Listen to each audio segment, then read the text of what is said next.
स्वागत है दोस्तों। आज हम जानेंगे एक ऐसी लड़की के बारे में जिसे महज 16 साल की उम्र में उसके पति ने एक कोठे पे बेच दिया था, पर उस लड़की ने इसे तकदीर का फैसला समझ के हार नहीं मानी और आगे चल के अपने और अपने साथियों के हक के लिए ऐसी लड़ाई लड़ी कि आज भी उसे मुंबई की गलियों में याद किया जाता है। दोस्तों, मैं बात कर रहा हूँ कमाथीपुरा की famous sex worker Gangubai Kathiawadi की, जिनके ऊपर इसी नाम से एक मूवी भी आने वाली है। तो चलिए जानते हैं उनकी पूरी स्टोरी। दोस्तों, गंगूबाई गुजरात के काठियावाड़ के एक क्वालिफाइड और प्रोमिनेंट फैमिली में पैदा हुई थी और उनका असली नाम गंगा हरजीवन दास था।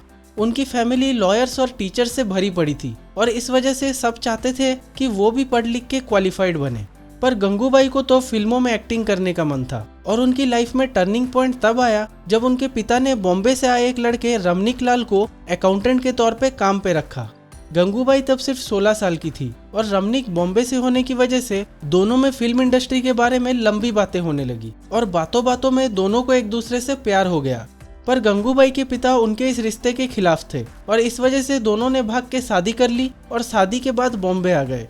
बॉम्बे में पहुंचते ही रमनिक ने उनको कहा कि जब तक वो एक घर का जुगाड़ नहीं कर लेता तब तक उन्हें रमनिक के मौसी के पास रहना पड़ेगा, और उसने ये कह के गंगूबाई को एक टैक्सी में बिठाया कि टैक्सी वाला उन्हें मौसी के घर छोड़ देगा। पर टैक्सी उन्हें मौसी के घर लेने के बजाय कमाथीपुरा के एक कोठे में ले गई और तब जाके उनको पता चला कि रमनिक ने उन्हें महज 500 रुपए में बेच दिया है। शुरुआत में गंगूबाई ने सेक्स वर्कर का काम करने के खिलाफ बहुत विद्रोह किया, पर धीरे धीरे उन्होंने अपनी किस्मत से समझौता कर लिया और वो खामोश हो गई। पर एक दिन ऐसा इंसिडेंट हुआ जिसके खिलाफ गंगूबाई चुप नहीं बैठ पाई।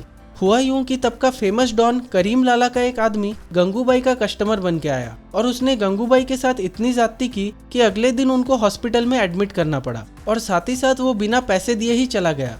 इस सब के बाद गंगूबाई सीधा करीम लाला के पास चली गई और उनको अपनी आप बीती सुनाई, जिसके बाद करीम लाला ने अपने उस आदमी को अच्छे से सबक सिखाया। एक मामूली से सेक्स वर्कर के प्रति करीम लाला का इतना अच्छा बिहेवियर देख के गंगूबाई का दिल पिघल गया और उन्होंने करीम लाला के हाथ पे एक राखी बांध दी, जिसके बाद पूरी मुंबई में ये बात फैल गई कि गंगूबाई करीम लाला की मुंह बोली बहन है और इसी के साथ पूरे कमाथीपुरा में लोग उनसे डरने और इज्जत करने लगे।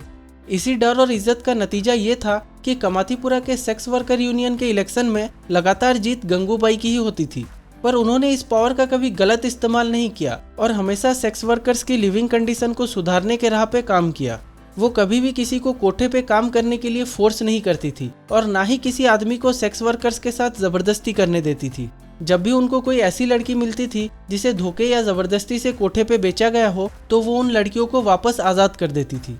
दोस्तों, कमाथीपुरा में उनके लिए सपोर्ट इतना बढ़ गया था कि वहाँ हर सेक्स वर्कर के रूम की दीवार पर गंगूबाई की तस्वीर जरूर होती थी और एक बार तो वुमेन एम्पावरमेंट की समिट में स्पीच देते समय उन्होंने ये तक कह डाला कि अगर कमाथीपुरा के सेक्स वर्कर्स नहीं होंगे तो मुंबई की सड़कें बाकी औरतों के लिए अनसेफ हो जाएंगी, क्योंकि आदमियों का हवसीपन कमाथीपुरा की सेक्स वर्कर्स झेलती हैं।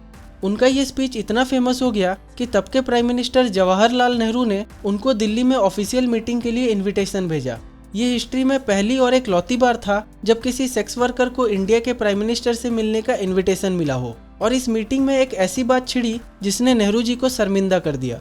हुआ यूं कि नेहरू जी गंगूबाई के पर्सनैलिटी से बहुत इम्प्रेस हो गए थे और बातों बातों में उन्होंने उनसे ये पूछा, आप चाहती तो आपको एक अच्छा हस्बैंड मिल सकता था, पर फिर भी आप इस काम में क्यों रुकी रही? और इसके रिप्लाई में गंगूबाई ने कहा, क्या आप मुझसे शादी करेंगे? ऐसा रिप्लाई सुन के नेहरू जी का फेस लाल हो गया। फिर गंगूबाई ने दोबारा रिप्लाई किया, कहना आसान है पर करना नहीं। और इस तरह गुजरात की गंगा मुंबई की गंगूबाई काठियावाड़ी बनी।